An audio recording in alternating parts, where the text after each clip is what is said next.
AI അഥവാ artificial ഇൻ്റലിജൻസിനെ കുറിച്ച് കേൾക്കാത്തവർ വളരെ ചുരുക്കമായിരിക്കും. എന്നാൽ AI ബ്രെയിൻ ഫ്രൈയെ കുറിച്ച് കേട്ടിട്ടുണ്ടോ? അങ്ങനെയൊരു പുതിയ മാനസിക നിലയുണ്ട്. AI ടൂളുകൾ നിരന്തരം ഉപയോഗിക്കുന്നവർ നിർബന്ധമായും അറിഞ്ഞിരിക്കേണ്ട ഒരു മാനസിക നില. ഒരുപക്ഷെ AI ടൂളുകൾ നിരന്തരം ഉപയോഗിക്കുന്നവരെ കാത്തിരിക്കുന്ന ഗുരുതരാവസ്ഥ. ബോസ്റ്റൺ ആസ്ഥാനമായി പ്രവർത്തിക്കുന്ന ബോസ്റ്റൺ കൺസൾട്ടിംഗ് ഗ്രൂപ്പും യൂണിവേഴ്സിറ്റി ഓഫ് കാലിഫോർണിയ റിവേഴ്സൈഡും ചേർന്ന് നടത്തിയൊരു പുതിയ പഠനത്തിലൂടെയാണ് AI ബ്രെയിൻ ഫ്രൈ എന്ന ഈ പുതിയ പദം ഉടലെടുത്തത്. എന്താണ് AI ബ്രെയിൻ ഫ്രൈ? അതാണ് ഇന്നത്തെ ഫാക്ട് ആൻഡ് ഫോക്കസ്. വിശദമായി പരിശോധിക്കാം. ആർട്ടിഫിഷ്യൽ ഇൻ്റലിജൻസിൻ്റെ അനന്ത സാധ്യതകളെക്കുറിച്ചാണ് നമ്മൾ കൂടുതലും സംസാരിക്കാറുള്ളത്. എന്തിനും ഏതിനും ഇന്ന് AI ടൂളുകളുണ്ട്. ChatGPTയും ജെമിനിയുമെല്ലാം നമ്മുടെ ദൈനംദിന ജീവിതത്തിൻ്റെ ഭാഗമായി മാറിയിരിക്കുന്നു. ജോലി വേഗത്തിലാക്കാനും ഉൽപാദനക്ഷമത വർദ്ധിപ്പിക്കാനും മനുഷ്യരുടെ പ്രവർത്തനക്ഷമത ഉയർത്താനും കഴിയുന്ന ശക്തമായ സാങ്കേതിക വിദ്യയുടെ പേരാണ് ആർട്ടിഫിഷ്യൽ ഇൻ്റലിജൻസ്. ശരി തന്നെ. എന്നാൽ നിരന്തര AI ഉപയോഗം മനുഷ്യരുടെ മാനസികാവസ്ഥയെ അതിശക്തമായ രീതിയിൽ ദോഷകരമായി ബാധിക്കുമെന്ന് പറഞ്ഞാൽ വിശ്വസിക്കുമോ? എന്നാൽ അങ്ങനെ സംഭവിക്കുമെന്നാണ് കാലിഫോർണിയ സർവകലാശാലയിലെ ഒരു കൂട്ടം ഗവേഷകർ പറയുന്നത്. കൃത്യമായി പറഞ്ഞാൽ AI ഉപകരണങ്ങൾ വ്യാപകമായി ഉപയോഗിക്കുന്നതിലൂടെ മനുഷ്യരിൽ ഒരു പുതിയ തരത്തിലുള്ള മാനസിക ക്ഷീണം രൂപപ്പെട്ടുകൊണ്ടിരിക്കുകയാണെന്നാണ് കണ്ടെത്തൽ. അതിന് നൽകിയിരിക്കുന്ന പേരാണ് AI brain fry. Boston consulting ഗ്രൂപ്പും യൂണിവേഴ്സിറ്റി ഓഫ് കാലിഫോർണിയ റിവേഴ്സൈഡും സംയുക്തമായി സംഘടിപ്പിച്ച പഠനത്തിൽ വിവിധ തൊഴിൽ മേഖലകളിലായി അമേരിക്കയിലെ ഏറ്റവും വലിയ കമ്പനികളിൽ ജോലി ചെയ്യുന്ന 1488 മനുഷ്യരെയാണ് സർവേ ചെയ്തത്. അവരിൽ 14% പേർക്ക് AI ബ്രെയിൻ ഫ്രൈ അനുഭവപ്പെട്ടതായാണ് വിദഗ്ധർ കണ്ടെത്തിയത്. 1488 14% എന്ന് പറയുമ്പോൾ 208 മനുഷ്യർക്ക് നിരന്തര AI ഉപയോഗത്തിലൂടെ മാനസിക ക്ഷീണം അനുഭവപ്പെട്ടിരുന്നു. ഓർക്കണം, സാമ്പിൾ സൈസ് വലുതാകുന്നതിനനുസരിച്ച് AI ബ്രെയിൻ ഫ്രൈ അനുഭവപ്പെട്ടവരുടെ എണ്ണവും വർദ്ധിച്ചുകൊണ്ടേയിരിക്കും. എങ്ങനെയാണ് AI ബ്രെയിൻ ഫ്രൈ അനുഭവപ്പെടുന്നതെന്നും പഠനത്തിൽ കൃത്യമായി വെളിപ്പെടുത്തുന്നുണ്ട്. മാനസിക മങ്ങൽ, ശ്രദ്ധ കേന്ദ്രീകരിക്കാനുള്ള ബുദ്ധിമുട്ട്, തീരുമാനമെടുക്കുന്നതിലുള്ള മന്ദഗതി, തലവേദന തുടങ്ങിയവയാണ് AI ബ്രെയിൻ ഫ്രൈയുടെ പ്രാഥമിക അടയാളങ്ങളായി കണ്ടെത്തിയത്. AI ബ്രെയിൻ ഫ്രൈ അനുഭവിക്കുന്ന തൊഴിലാളികൾക്ക് ചെറിയ പിശകുകൾ സംഭവിക്കാനുള്ള സാധ്യത 11% കൂടുതലാണെന്നും വലിയ പിശകുകൾ സംഭവിക്കാനുള്ള സാധ്യത 39% വരെ കൂടുതലാണെന്നും പഠനം പറയുന്നു. AI ബ്രെയിൻ ഫ്രൈ അനുഭവിച്ച തൊഴിലാളികളിൽ 34% പേർ ജോലി രാജിവെക്കാൻ ആലോചിക്കുന്നുണ്ടെന്നാണ് പ്രധാന കണ്ടെത്തൽ. അങ്ങനെയെങ്കിൽ AI ടൂളുകൾ അതിശക്തമായി വർദ്ധിക്കുന്ന ഒരു ലോകത്തെ തൊഴിൽ മേഖലയിൽ ഇനി സംഭവിക്കാനിരിക്കുന്ന കാര്യങ്ങൾ അതിഭീകരമായിരിക്കും. ഇവിടെയും തീരുന്നില്ല. വ്യത്യസ്ത തൊഴിൽ മേഖലകളിൽ AI ബ്രെയിൻ ഫ്രൈയുടെ വ്യാപ്തി വ്യത്യാസപ്പെടുന്നുവെന്നും പഠനം ചൂണ്ടിക്കാണിക്കുന്നു. ഉദാഹരണത്തിന്, നിയമമേഖലയിലെ പ്രൊഫഷണലുകളിൽ 6% പേർ മാത്രമാണ് AI കാരണം മാനസിക നില മോശമായി പങ്കുവച്ചത്.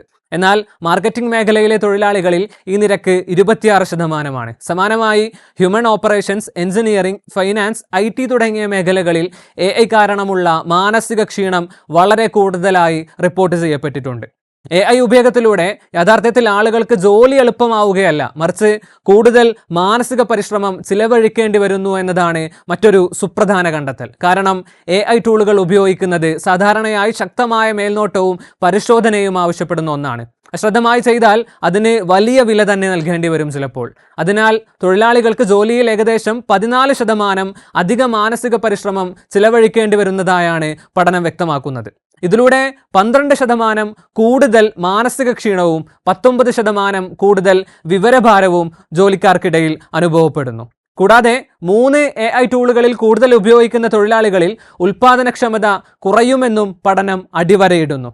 വൻകിട കമ്പനികൾ AI ഉപയോഗിക്കാൻ ജീവനക്കാരെ പ്രോത്സാഹിപ്പിക്കുന്ന പ്രവണത വർദ്ധിച്ചു വരുന്ന സാഹചര്യത്തിൽ ഈ പഠനത്തിന് വലിയ പ്രസക്തിയുണ്ട്. സമീപകാലത്ത് അമേരിക്കൻ വൻകിട കമ്പനിയായ NVIDIAയുടെ CEO ജെൻസൺ ഹുവാങ് ജീവനക്കാരോട് ഓരോ ജോലിക്കും AI ഉപയോഗിക്കണമെന്ന് ആഹ്വാനം ചെയ്തത് വലിയ വാർത്തയായിരുന്നു. പല കമ്പനികളും ഇപ്പോൾ ജീവനക്കാരുടെ പ്രകടനം വിലയിരുത്തുമ്പോൾ അവർ എത്ര AI ഉപയോഗിക്കുന്നു എന്നതും ഒരു മാനദണ്ഡമാക്കുന്നുണ്ട്. അടുത്തിടെ മെറ്റ എഞ്ചിനീയർമാരുടെ പ്രകടനം വിലയിരുത്താൻ AI ഉപയോഗിച്ച് സൃഷ്ടിച്ച കോഡ് വരികളുടെ എണ്ണവും ഒരു സൂചികയായി ഉപയോഗിച്ചുവെന്ന റിപ്പോർട്ടുകളുണ്ട്. പറഞ്ഞു വരുമ്പോൾ ഈ നയം ഭാവിയിൽ ജീവനക്കാരുടെ മാനസിക നിലയെ ഗുരുതരമായി ബാധിക്കുമെന്നാണ് കാലിഫോർണിയ സർവകലാശാലയുടെ പഠനം വിരൽ ചൂണ്ടുന്നത്. ജീവനക്കാരുടെ മാനസിക നില മോശമായാൽ കമ്പനിക്ക് എന്താണെന്ന് ചിലർക്കെങ്കിലും തോന്നിയേക്കും. ഉത്തരം വളരെ ലളിതമാണ്. ജീവനക്കാരുടെ മാനസിക നില അതിശക്തമായി തന്നെ കമ്പനിയുടെ സാമ്പത്തിക നിലയെ ബാധിക്കും. കൃത്യമായി പറഞ്ഞാൽ AI ബ്രെയിൻ ഫ്രീ അനുഭവിക്കുന്ന ജീവനക്കാർക്ക് 33% കൂടുതൽ തീരുമാന പിശകുണ്ടാകുന്നു എന്നാണ് കണ്ടെത്തൽ. ഒരു ബിസിനസ്സിൽ എടുക്കുന്ന തീരുമാനങ്ങൾക്ക് പണത്തിൻ്റെ വിലയുണ്ട്. നല്ല തീരുമാനങ്ങൾ പണം കൊയ്യും, ചിലതാവട്ടെ മുച്ചൂടും മുടിപ്പിക്കുക തന്നെ ചെയ്യും. 2018 നടന്ന ഒരു പഠനപ്രകാരം വാർഷികമായി $5 ബില്യൺ വരുമാനമുള്ള ഒരു കമ്പനിക്ക് തെറ്റായ തീരുമാനങ്ങളാൽ ഏകദേശം $150 മില്യൺ നഷ്ടം സംഭവിക്കാമെന്നാണ് കണക്കുകൂട്ടൽ. അതിനാൽ തീരുമാനമെടുക്കുന്നതിലുള്ള പിശക് 33% വർദ്ധിക്കുകയാണെങ്കിൽ കമ്പനിയുടെ നഷ്ടം ഓരോ വർഷവും ഉയർന്നുകൊണ്ടേയിരിക്കും. ഏറ്റവും ചുരുക്കി പറഞ്ഞാൽ ജീവനക്കാരുടെ മാനസികാവസ്ഥ മോശമാവുകയെന്നാൽ ദീർഘകാലാടിസ്ഥാനത്തിൽ കമ്പനി തന്നെ മോശമാവുകയെന്നാണ്.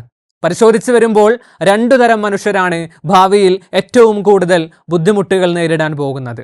AI-യെക്കുറിച്ച് ഒരു ധാരണയുമില്ലാത്തവരാണ് ഒന്നാമത്തെ വിഭാഗം. അവർക്ക് അതിജീവിക്കാൻ കൂടുതൽ പ്രയാസമായിരിക്കും. എന്തിനും ഏതിനും AI വേണമെന്ന് വാശി പിടിക്കുന്നവരും ആ ശീലമുള്ളവരുമാണ് രണ്ടാമത്തെ വിഭാഗം. അവർക്കാണ് AI ബ്രെയിൻ ഫ്രൈ പോലെയുള്ള അതിഭീകരമായ സാഹചര്യങ്ങൾ കാത്തുകിടക്കുന്നത്. ആരോഗ്യകരമായി ചിന്തിക്കുമ്പോൾ AI-യെ അനിയന്ത്രിതമായി ഉപയോഗിക്കുന്നത് ഒരു കാരണവശാലും ബുദ്ധിയല്ല. അത് നിങ്ങളെ തന്നെ കുരുതി കൊടുക്കുന്നതിന് സമമാണ്. AI-യെ ചിന്താപൂർവം ഉപയോഗിച്ച് മാനസിക സമ്മർദ്ദം ഇല്ലാത്ത രീതിയിൽ പ്രവർത്തന രീതികൾ രൂപകൽപ്പന ചെയ്യൽ മാത്രമാണ് മുന്നോട്ടുള്ള പരിഹാരം. AI-യുടെ സാധ്യതകൾ ഉപയോഗപ്പെടുത്തുന്നതിനോടൊപ്പം മനുഷ്യരുടെ മാനസികാരോഗ്യം സംരക്ഷിക്കുന്ന സന്തുലിത സമീപനമാണ് ഭാവിയിലെ തൊഴിലിടങ്ങൾക്കും മനുഷ്യർക്കും ഏറ്റവും ആവശ്യമെന്നാണ് കാലിഫോർണിയ സർവകലാശാലയുടെ പഠനം നൽകുന്ന പ്രധാന സന്ദേശം.